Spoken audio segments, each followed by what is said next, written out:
Well, good afternoon, everyone.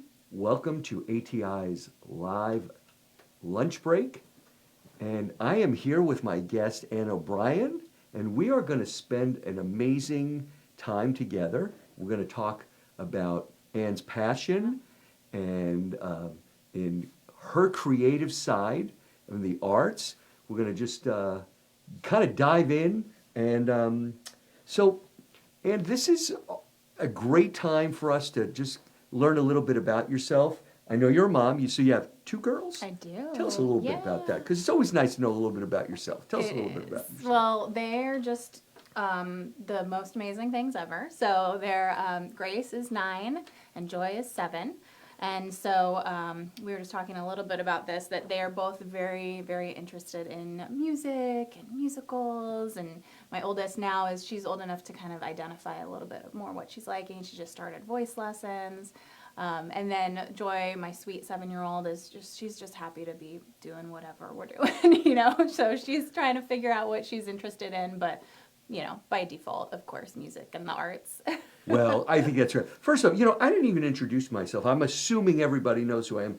I'm Sam Arcee, and also known as Broadway Sam, and I am also with ATI, a board member, also with the FC Tucker Company. But, Ann and I were kind of doing a little pre-show interview, and we were talking about the kids, and as many of you know, I'm involved in theater and Broadway in the West End, and we were having some great conversations about her daughter and her love for theater, and so and we both have a love for theater and the arts, and that brings me to you love arts and culture, and tell me about how your journey, like how that came about. Did it come about from young? Were you brought up that way? Tell me a little bit about how that happened. Yeah, that's a good question. So I was definitely exposed to it at an early age. So my mom taught piano and violin from our home, and then her dad taught piano, violin, and other string instruments So from do you his play home. piano? Yes. Okay. Yeah, so I started super early, I love that. and it was fun. In fact, I was, the kid that when my mom would bring in her students, we would do flashcards, and then she'd bring me in, and we'd compete. So it was an early on interest, and my favorite movie was Amadeus. That was my Great movie I watched. I was probably a little too young to watch it, but I got way into it. You know what? It was a great movie. Yeah. It was a great movie, and it starting to I'm having flashbacks of watching that movie, but the soundtrack to that was incredible. Yes. So that was something that sparked you. Yeah. So I've just always loved playing music and enjoying it, listening to it. Did you play theater music or? Yeah, I mean, really, I kind of did start with a lot of the classical music, Okay. a lot in orchestra. My mom would perform as well and play the violin in different orchestras, and I would get to kind of tag along and watch. So I did that was a little bit of the background, but then I think I got mostly into, the top 40 pop, rock, and type of What all were some of of your that. favorites? I knew you were gonna ask that. So, I was definitely into Britney Spears. Of course. I have fond memories of listening to Casey and JoJo. And then all the techno music, but Eiffel 65 when it first, it made a comeback again a couple of years ago. So yeah, those were a couple of my favorites. It's amazing you say these Yeah. because it's unbelievable how so much of this music has reached into theater now. And Juliet has so much of that music in it. There was a Britney Spears musical, but there's so much of that in theater. What was your first Broadway show? Did you or theater experience? And you had mentioned to me that you grew up in Chicago. Yeah, I grew up near Chicago. Oh, yeah, near Chicago. Did you go to see theater in Chicago? I didn't. Oh I know. my gosh! I know. The second theater capital of the world in the United States. Right. Yeah. Broadway's my playground as far as theater, but there's so much great, especially for plays, but a lot of great musical theater goes there. But you never saw anything there? Not really. And it's interesting because as an adult now, I have gone to Chicago countless times. Okay. But I grew up in Downers Grove, which is just a short 30 minutes Yeah. away. But yeah, I really hadn't had that much exposure at that time. So that's a good question. I don't know what well, I definitely know my first Broadway musical, What was I think, was Mary Poppins. Great show. Yeah, so we went actually on a New York choir trip. So I used to sing in a church choir Which locally, Tabernacle Presbyterian. Okay. Yeah, so it was really, really fun. We brought the whole group. We actually performed at Carnegie Hall. I, So that was very that's nice. a great. I know that experience because my son was in Carmel and he played the violin and he had that experience. And I've been to Carnegie Hall and I had one of my shows that I'm working on, Super U, and we had a concert at Carnegie Hall. So if you Nice. had a Carnegie Hall debut, you are in the mix with a lot of great people. That's right. Well, it is. It's a very It's- amazing venue. It's amazing venue, Yeah. like our Palladium, I will say. Exactly, which I worked at. Yeah. So it was really fun to, I think I might have been working at the Center for the Performing Arts at that time. So I saw it through a whole other kind of lens of, being a performer there of this great venue that has so much history, and then pairing that with the Palladium, which is at the time was brand new, now has a lot of history. So you worked for locally as well. So you worked for them. I did. Tell me a little bit about that experience. Yeah, so I was on the founding team there as marketing manager, and then eventually was there for about 6 years, ended up as the marketing director, VP. So I was part of all of the openings for the 3 different venues, and even the part of where we did 3 months of tuning rehearsals, where the acousticians were there and doing testing and moving curtains and adding panels to test all kinds of different instruments and vocal and all kinds of performances. If I was going to ask you, what would be, you would say were some of your most memorable experiences at the Palladium of things that came? So many good things. Well, actually, I was just reminiscing with an old co-worker about Jonathan Batiste. Mm-hmm. So he now is, super popular, Yes. and lots of people know him, and he was a little bit under the radar at the time. So he brought his show. I remember a lot of things that, we had Yo-Yo Ma, that was amazing. Savion Glover, the tap dancer. Okay. It was really, really exciting. One of my favorite moments, or I guess several moments that we did, we had a young professionals group where we brought in, essentially it was an audience development program to ensure that we're, kind of, I guess, introducing and maybe training the younger audience to be subscribers and donors and board members, and kind of that process of creating community before and after the shows with different social events. And so And did you start that? That was, well, I have to say, for our audience, that is such a great thing, because if you haven't seen a show at one of our venues, and the Palladium is just an absolutely magnificent venue. And I've gone to so many Palladium shows. The sound quality is incredible. I mean, I've again been to Carnegie Hall, but the Palladium's quality is so incredible. So there's not a bad show that I've ever been to. It's incredible, and it's so neat to hear all these things that you were involved with. I remember when it was first being built and watching it. I would say stone by stone, Yeah. so to speak, coming about, and being so proud, being a Carmel resident for so many years, and feeling that, wow, this beautiful place and this whole center for performing arts, which ATI is part of, our Black Box Theater, the Civic, and all this art that we are able to have right in our backyard. It's just incredible. So Yeah. you were part of that. So marketing is your background. That's what you do. Yeah, it is, and it's so great to hear your story of being in Carmel before that all Yes. was built. That was actually my introduction to Carmel and why I'm here now. So I was a butler in Indy, and it was this opportunity that brought me here because yes, I had my career in arts administration had launched, and I happened to choose a marketing Butler's job. a great school. It is, yeah, it's so good. And it was a great arts administration program that the internship launched my career. And so it was this opportunity to work as the marketing manager that brought me to Carmel. And so I've always known Carmel as a hub for the arts, the commitment to investing and becoming a destination for those who love arts, other creatives, and that to me has been the past 15 years of, I my would growth in 100% Carmel. agree with you. I mean, one of the things that I've loved about being part of this community, former Mayor Brainerd, that was his passion, and I believe currently, Mayor Finkham, Sue is a patron of the arts and believes in it. And I think our community really embraces it.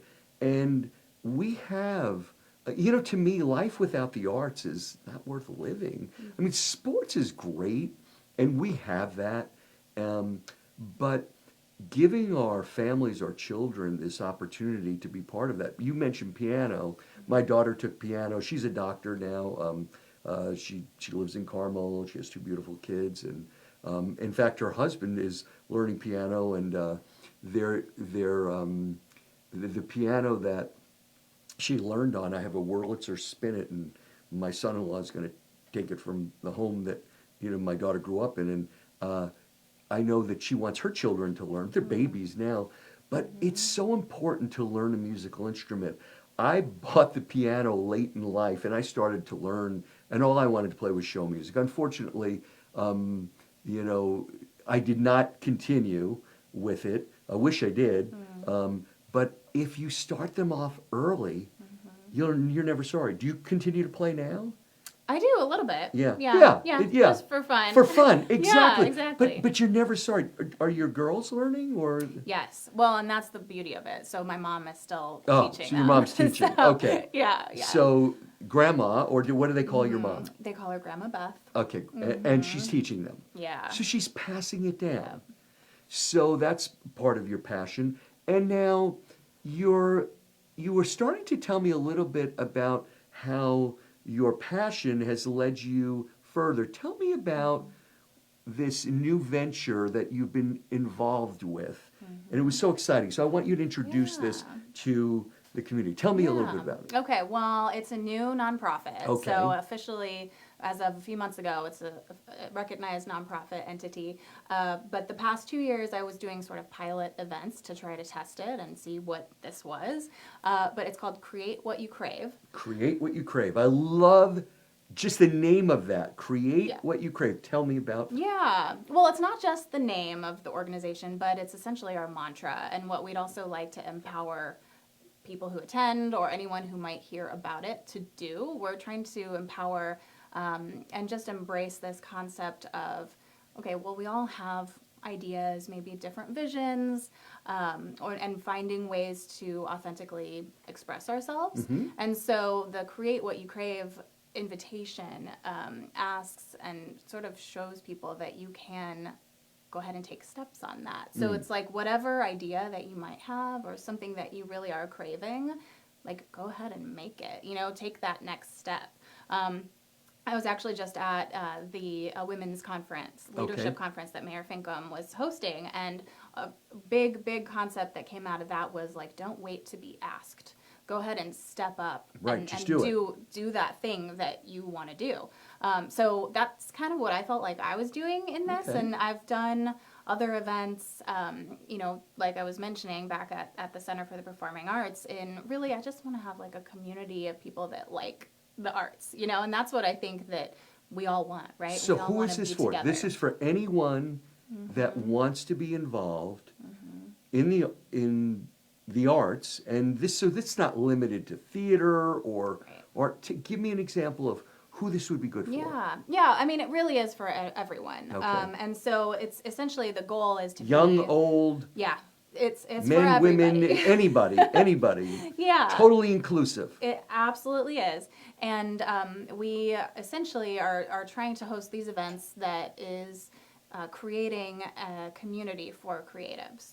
And so if you feel like you are a creative in any type of way, it doesn't matter what type of job you have. You don't have to be in a creative field. It could just mean you are a fan of, you either, or maybe you are. Certainly it is for artists or those who are writers. And you have an event coming up, don't you? We do. So we have I two think events you have coming up. an Wednesday, is it March 26th? Yes. 6 to 8 at the Brown Hound Studios in Carmel. Yeah, Tell we're us a so little bit excited about for yes. that. So we're really glad to be having it at Browntown Studios where Scott Osborne is. Right. That is his Shout out to his Scott. studio. Yes, exactly. He's been involved over the course of the past events as And well. he's a local, Scott is a local artist. If you haven't seen his work, incredible, incredible, genius artist, homegrown right here in Carmel, good friend of mine, and I just love his work and seen it in so many different ways. You know, notable thing in theater, he did when they did production of the Cat Chitty Chitty Bang Bang, he did their car. That's just one of the many things. That's but he is an right. incredible car. So Yeah. it's an inspiration session? Yeah, so that's kind of what we've chosen to call it. It's essentially a panel style event. Okay. So I moderate a number of different like local creatives to Okay. hear about what they do. So Scott certainly is going to be there, and he's also going to be doing some demos of some of his projects in the Got you. studio, which is great. But then we're also having Tori Witter, which is She's a creative director at is it Triad CTV? yes. What is that? Yeah. So it's essentially working with streaming advertisements. So That's good. yeah, I know. I was learning all about that. So she does that, and then also she's the executive director of the Indie Design Week. Gotcha. And so that's a 1 week period at the end of April where it's bringing in graphic designers, other types of designers like architects together for inspiration and learning. So that's how I heard about that. And then Patrick Armstrong? we have Patrick Armstrong, who is the host of Conversation Piece podcast. Okay. And you know what's in common really with all three of these folks who are going to be on the panel is that they're storytellers and sharing their craft with the community. Because Scott is also a podcast host Right. as well. Yes. So I've been it's- on that podcast. It's a great Okay. podcast. Yeah, no title needed. That's right. And so, yeah, so we're all, creatives in different ways. And so we're going to be talking about what fuels your creativity, how do you prevent burnout, Yeah. what inspires you, what's the importance of community. So it'll be something where the audience there can enjoy the panel, but also have time before and after to socialize with each other and just meet and greet others. We'll have some food and drinks. And then we'll also have some live music as well by This is Fred exciting. Miller. So yeah, the point is to, have it be a place where people can meet together. It's a space to just embrace ideas and kind of network with other creatives. So once again, for our audience, this is going to be at the Brown Hound on March 26th from 6 to 8 p.m. And how would they, there's limited tickets available, so you can register now. If you would go in, we'll see about putting a link on the website for the ATI lunch break on that, because it's kind of hard for me to give you all It's the because we use Eventbrite, but you can Yeah. also go to createwhatyoucrave.org. Better. And so that'll Thank you. that'll be a good way to All just right. start there. Start there. But, I encourage you to go to these things because, one of the things that I have found over my years, especially since I've gotten involved in my journey and in Give Back, and this is one of the things Ann and I were talking about, we all have to do the things that we do. I love what I do. I'm in real estate, been in real estate now in my 40th year. I'm with the FC Tucker Company. But that helps support me in what I do as my give back. And my give back is, one of the things is ATI, so Actors Theater of Indiana, where I'll tell you a little bit about what's coming up for us. But it's a non-for-profit theater company. But I'm involved in theater on Broadway and the West End. I have a new show. I'm going to be in London in a couple of weeks. We were just talking about some exciting things. If you haven't seen, most of you that might have heard of the movie Clueless, there's a new musical, Clueless. So my partner and I, that we're going to be co-producing that show, Clueless musical, and it's going to be in the West End, and hopefully one day it'll make it to Broadway and one day tour. So, but we talked about our passions, but these things come about because of the things that we love to do, and we have to work. So you're in marketing, so that's what helps you get where you need to be. But the thing about I want to bring up is non-for-profit, and non-for-profit needs support. And so like ATI, Palladium, anything that has to do with the arts, and in yours, it's support, and it's the support of a community. And we live in a community, we all work hard, and if we support each other, that's what makes it all go around. So one of the things that I'm going to challenge you in is whatever your passion is, go to events like this. Come see a show. Go to the Palladium. Go to the Civic. Gregory Hancock, if you've not seen one of his shows in his dance theater, there are so many great opportunities in Carmel and our surrounding community for you to see theater. Well, I think this has been just great, and all the things that you're doing. I'm so excited about what you're doing. Thank you. If you've had anything you can say, and this is just the beginning of your journey, so we'll have to have you back on at some point That'd be great. as your non-for-profit is launching, and as we can do more to help, Thank you. we'll want to learn more about it. But definitely learn more about this and how you can support and how it can support you. And I'm going to tell you a little bit more about ATI and what we have coming up. So the first thing I want to tell you about is our ATI Lab series. And if you haven't heard about it, if you haven't been to one of ATI's Lab series, this is a great opportunity for you to see theater in the works. That's something that I'm in development on new theater that's coming to either Broadway or the West End. I've got 4 things in development right now. Well, this is ATI, which we say Broadway in your backyard. Our next one it's called Cannon Gets the Wiggles. And it's a new musical in development, and it's a lab series that we're going to be doing, Actors Theater of Indiana, and just want to make sure I'm getting the dates right here. Sorry about that. So that's going to, if you follow our page on the lab series, we're going, it's going to be, that's coming up. Let me get back to you on the date on that. Oh, yeah, I'm sorry. It's going to be presented March 15th at the Carmel Library at 2 p.m. Now, if you've not been to one of our lab series, it is so much fun. This is a great place to see live theater, and this one is a little bit different because it's going to be geared not only for adults but for young people. And you can go to our website and it'll tell you a little bit about this musical. I think you'll find it'll be very, very interesting. Our next show that ATI is going to be doing is, and if you haven't seen the movie, I'd be shocked, but you'll probably know it was Dolly Parton's 9 to 5. And that musical is going to be April 25th through May 11th, right here at the Studio Theater at the Center for Performing Arts. And we will be here live for that. If you haven't seen an ATI show, you're really missing out. Our last show, Whodunit, was a smashing success. I think you're going to love this production.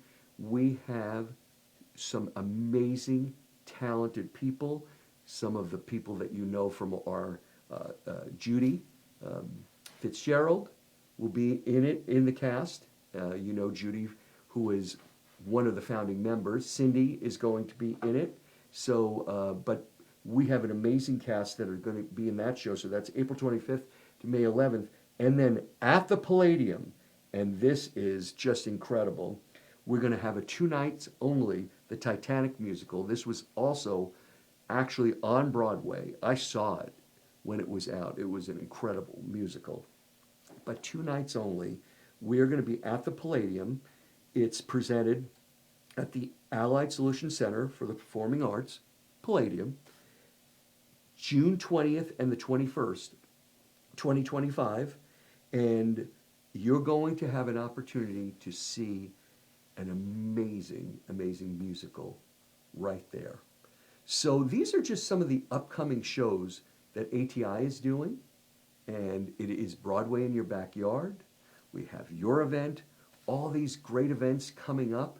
There's so much great art here, right here in Carmel. So see a ATI show, Broadway in your backyard. You have the opportunities to see other events.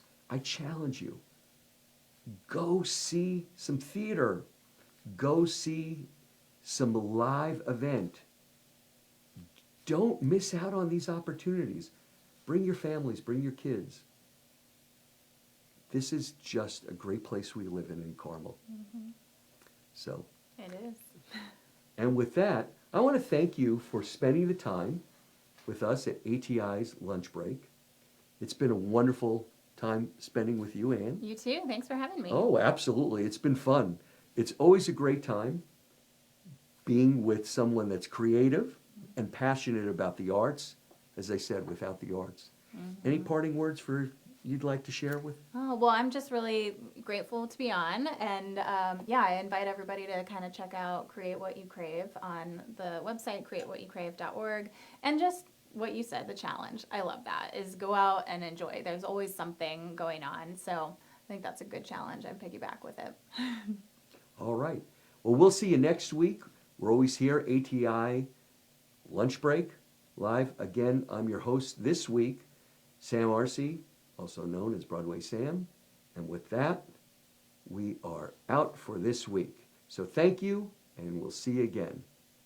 God bless and have a great week.